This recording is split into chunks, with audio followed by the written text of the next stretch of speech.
Oi, gente, beleza? Estamos aqui para poder discutir um pouquinho essa questão aí da ciência, dos métodos científicos, da concepção de ciência, e a gente vai fazer isso agora nesses próximos momentos, tá joia?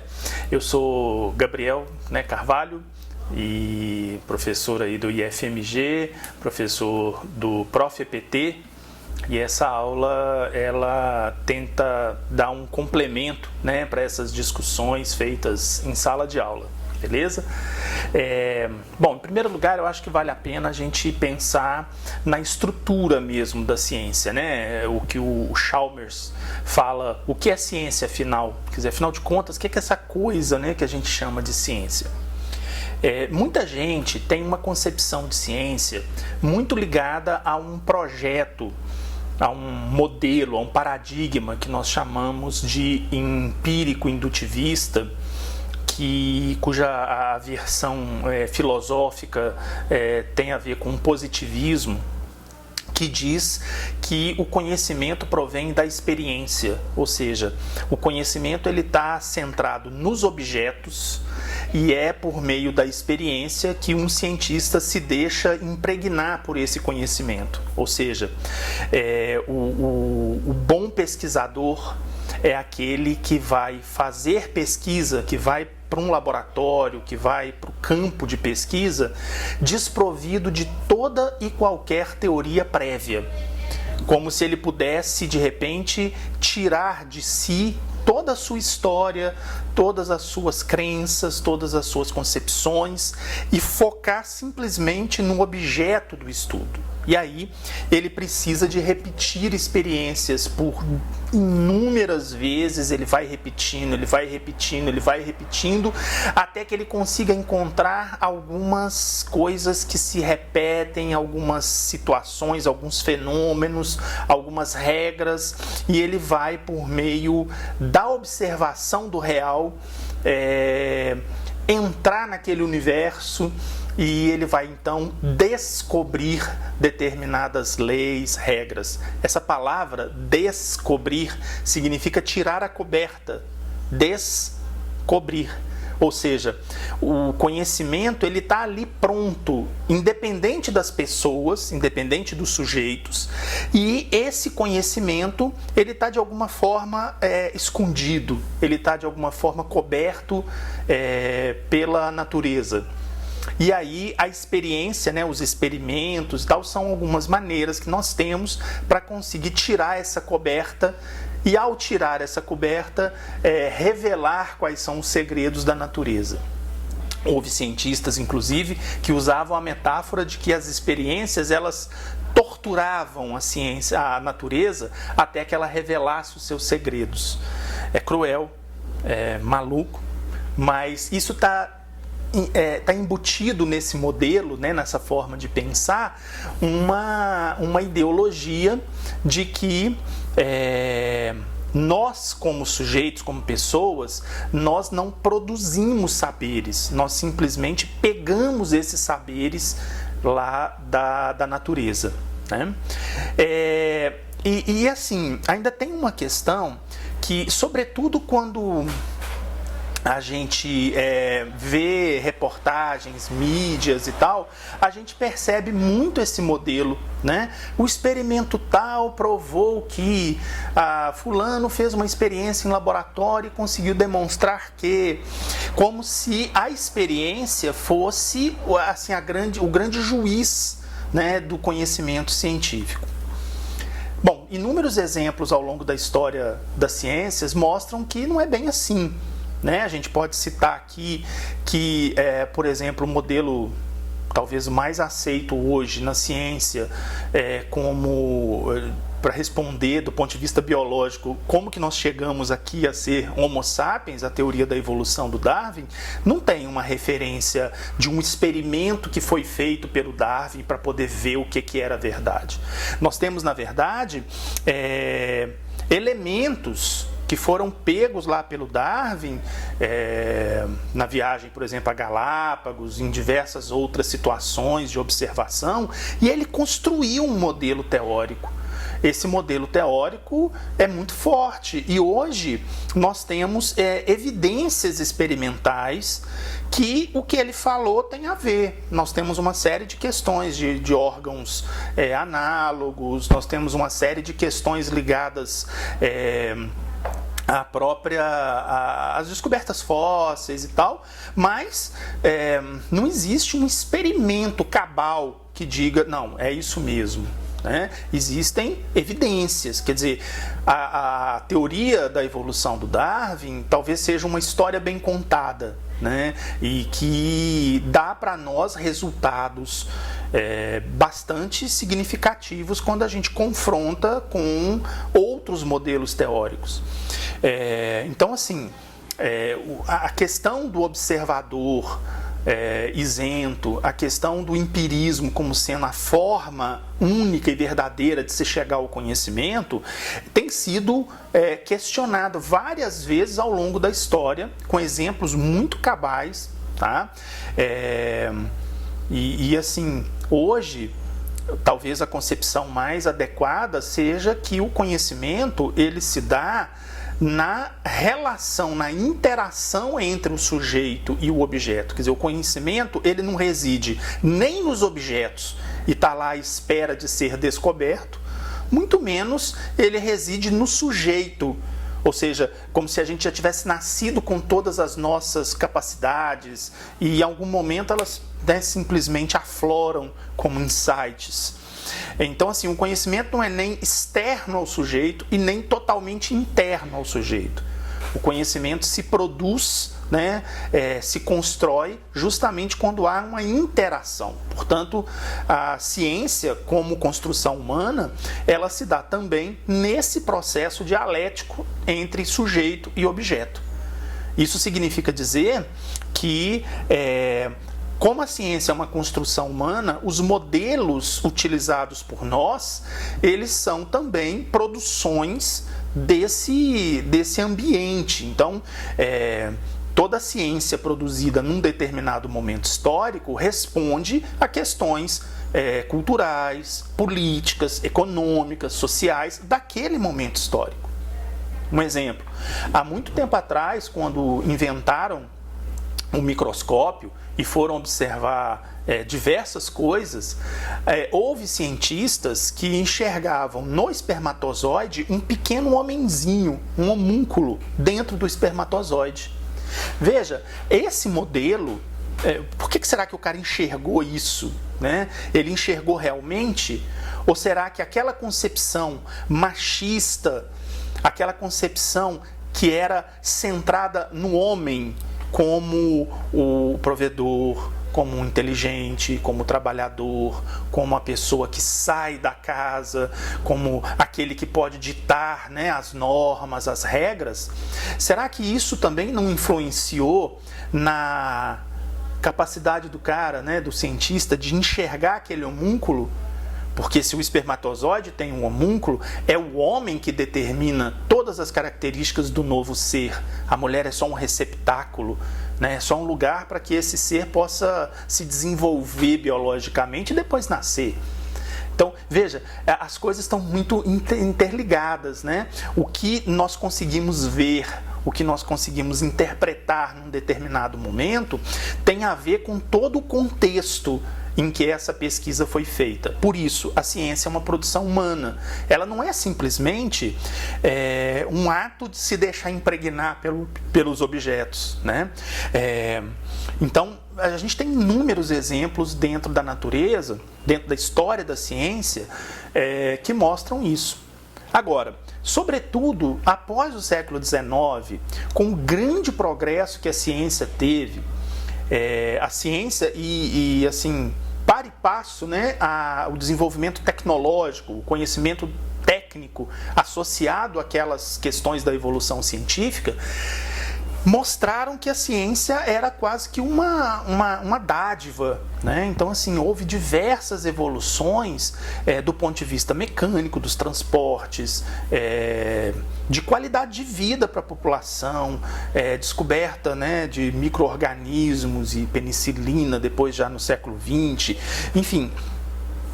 toda a evolução científica que tendeu a melhorar de alguma forma a qualidade de vida da população, deixou a ciência numa situação muito privilegiada.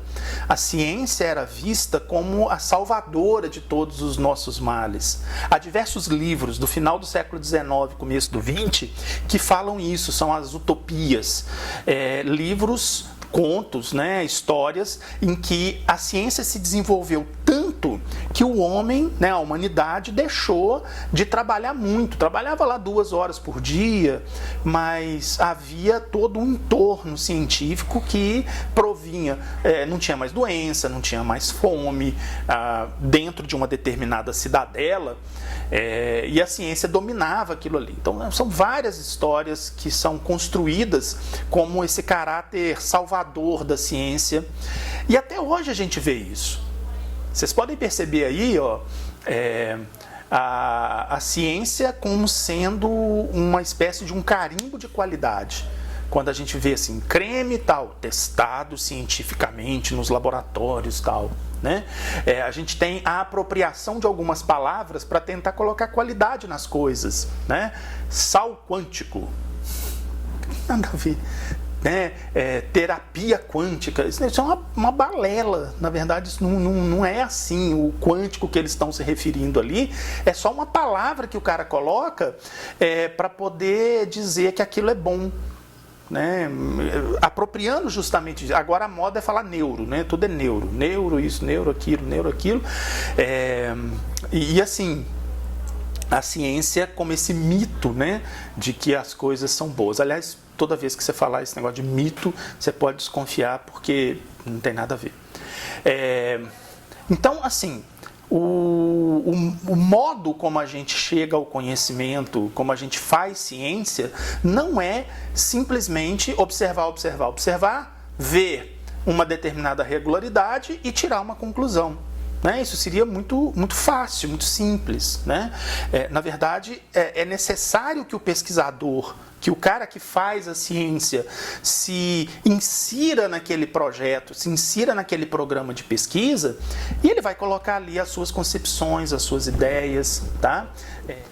A gente pode perceber, por exemplo, então, que o pesquisador, ele é um elemento que faz parte da pesquisa, ele não está isento. Então, aquele programa de pesquisa indutivista, ele cai por terra, no meu modo de ver, quando a gente pensa que o pesquisador, ele não é externo à pesquisa, mas ele faz parte do processo, nas suas escolhas metodológicas, nas suas hipóteses, nos seus pontos de partida, nas suas escolhas de interpretação, né? Na análise dos dados. Então, assim, esse método científico que a gente aprende às vezes na escola, né? Observação, formulação de hipóteses, experimentação, medição, relação, conclusão, lei, teoria, não é uma forma universal de se chegar ao conhecimento.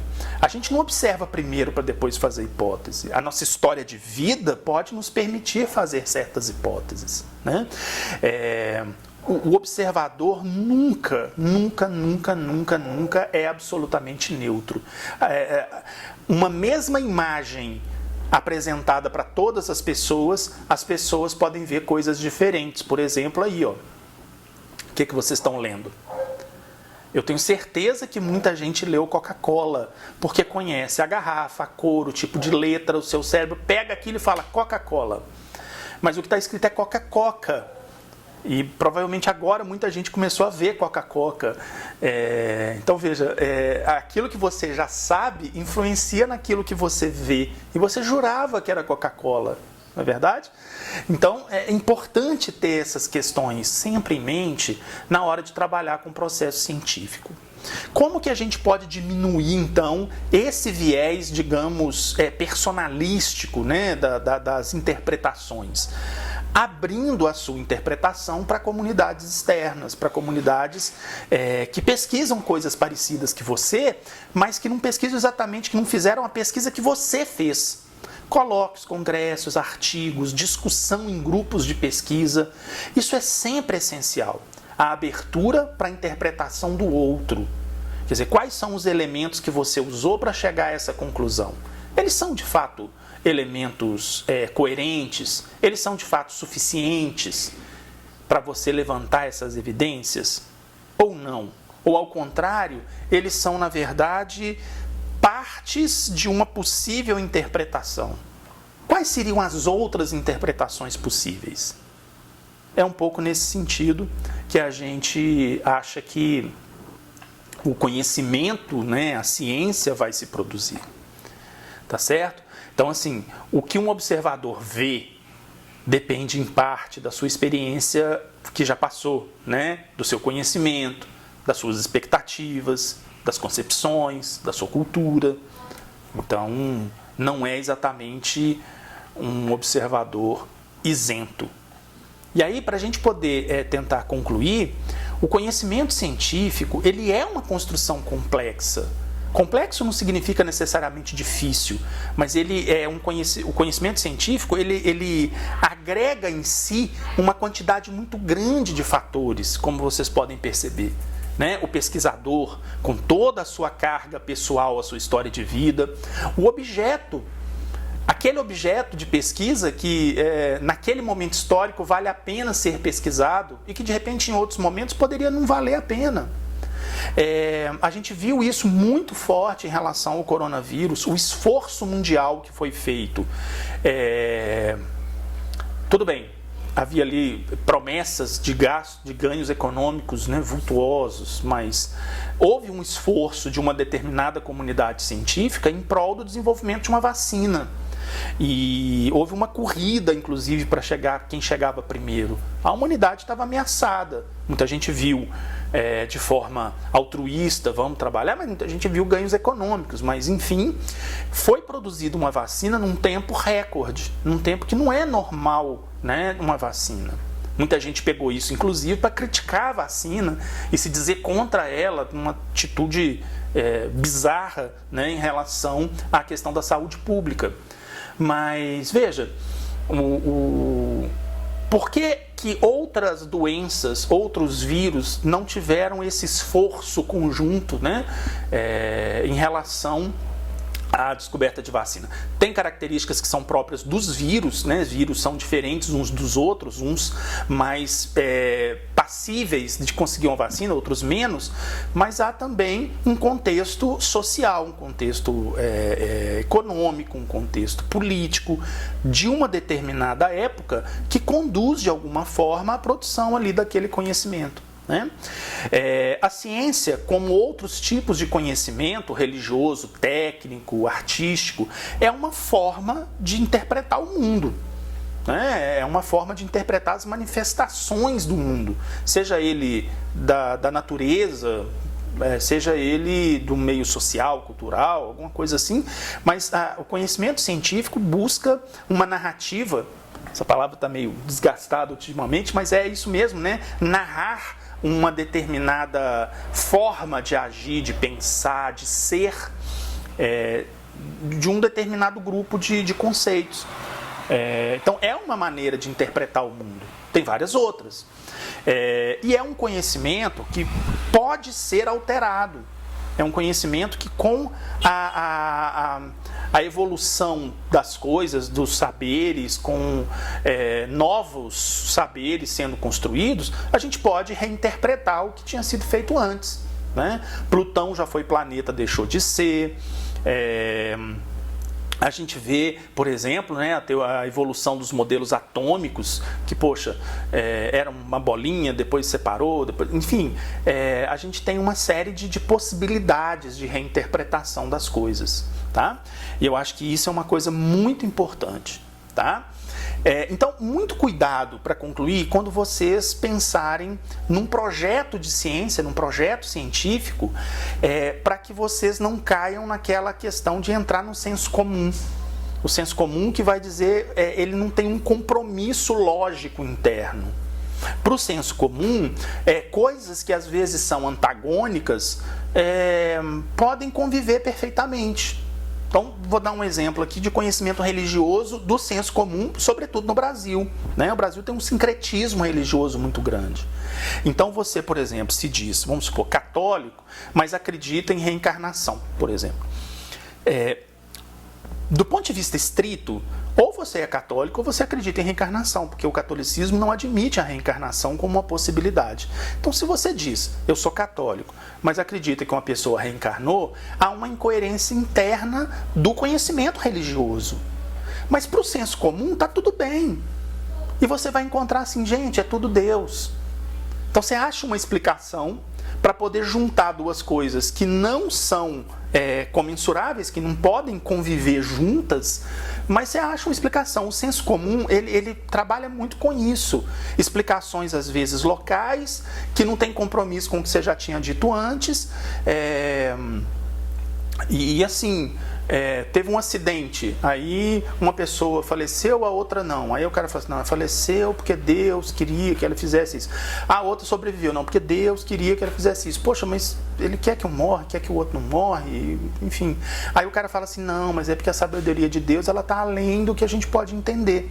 Então, assim, nessas explicações mais assim, vamos dizer, mais do cotidiano das pessoas, não há uma coerência de você dizer uma coisa e dizer outra. Tudo bem de você dizer essas coisas. O senso comum, ele tem muito disso, tá?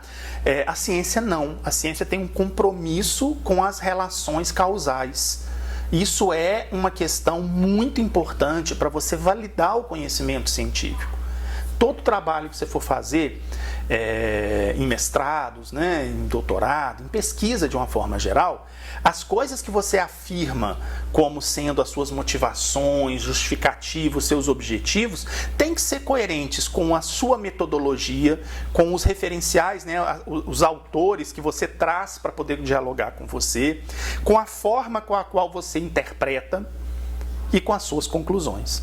Então, se você faz um projeto de pesquisa, é importantíssimo você notar esse fio condutor, tá? É muito importante. Você diz que é construtivista, você diz que acha que o conhecimento ele é construído. Portanto, você não pode dizer, depois que você fez um projeto de pesquisa, para que a pessoa pudesse ficar olhando a repetição lá, e quanto menos saberes ela tivesse, melhor, para poder se impregnar lá pelas informações do objeto. Isso é incoerente. Então, esse fio condutor que é necessário ter no seu projeto de pesquisa, na condução da sua pesquisa, é essencial. Sem ele, a sua construção, né, da pesquisa fica muito frágil, ela pode desmoronar. Tá? E é um dos pontos mais fortes que a gente, quando está numa banca, a gente analisa. E eu acho que é uma preocupação que é necessário vocês terem desde o início. Portanto, não faz sentido dizer o método científico como se ele fosse único. As ciências são diferentes, né? Os ramos da ciência são diferentes, as maneiras de pesquisar são diferentes, então é melhor você dizer os métodos científicos, porque são vários, e eles têm que ser adaptados a essa relação dialética entre pesquisador e objeto de pesquisa. Tá joia? Eu acho que assim, queria deixar essa informação aí, né? E essa discussão, essa reflexão de uma forma bem clara, porque é uma preocupação que todo mundo que faz ciência, ao construir o seu projeto, ao conduzir a pesquisa, ao tirar suas conclusões, ao redigir o trabalho final, precisa de ter sempre antenado com esse viés, né, de coerência que o seu projeto precisa de ter. Tá joia? É isso aí, gente. Um abraço, muito obrigado.